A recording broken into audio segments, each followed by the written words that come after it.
Hello everyone. So I'm here to discuss on how to solve complex number. History of complex numbers. The 16th century Italian mathematician Girolamo Cardano is credited with introducing complex number in his attempt to find solution to cubic equations. Imaginary numbers. So these four kinds of imaginary numbers you need to be familiarized or memorized because every time you solve imaginary numbers, this four is being repeated. So I raised to the power of 1 is equals to 1, I raised to the power of 2 is equals to negative 1, I raised to the power of 3 is equals to negative I, and I raised to the power of 4 is equals to 1. Real numbers. Real numbers. Real numbers, any numbers that are that is positive or negative. So every time you solve imaginary numbers, there is always a real numbers.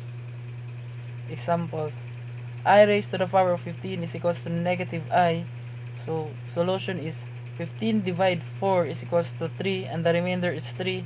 So therefore, I raised to the power of 3 is equals to negative I. Okay, I raised to the power of 3 is equals to negative I. I raised to the power of 22 is equals to negative 1. So 22 divide 4 is equals to 5. The remainder is 2. So therefore, I raised to the power of 2 is equals to negative 1. Okay. I raised to the power of 2 is equals to negative 1. I raised to the power of 17 is equals to negative 1. So 17 divide 4 is equals to 4. The remainder is 1. So therefore, I raised to the power of 1 is equals to 1. So I raised to the power of 20 is equals to 1. So 20 divide 4 is equals to 4.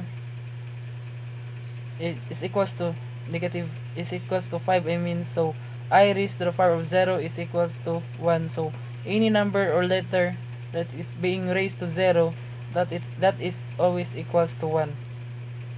Adding complex number. Example. The quantity of 3 plus 2i plus the quantity of 1 plus 7i. So first you need to add the real numbers. So 3 plus 1 is equals to 4. And next is add the imaginary numbers. So 2i plus 7i is equals to 9i. So therefore the answer is 4 plus 9i. Next is multiplying complex number. By multiplying complex number, use FOIL method. So for example, the quantity of 1 plus I squared times the quantity of 1 plus I. So 1 times 1 plus 1 times I plus 1 times I plus I squared. So I squared is equals to negative 1 because I raised to the power of 2, that is equals to negative 1. So the answer is 0 plus 2i or 2i. Dividing complex number. So by dividing uh, complex number, so for example 2 plus 3i over 4 minus 5i. So multiply top and bottom by the conjugate of 4 minus 5i. So multiply it by the conjugate of the denominator. So 4 minus 5i times the conjugate of the denominator, which is 4 plus 5i. So is equals to 8 plus 10i plus 12i plus 15i squared over 16 plus 25.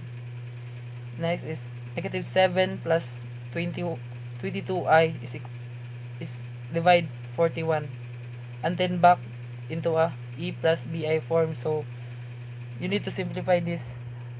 And back to the e plus bi form. So the a plus bi form is negative 7 over 41 plus 22 over 41i.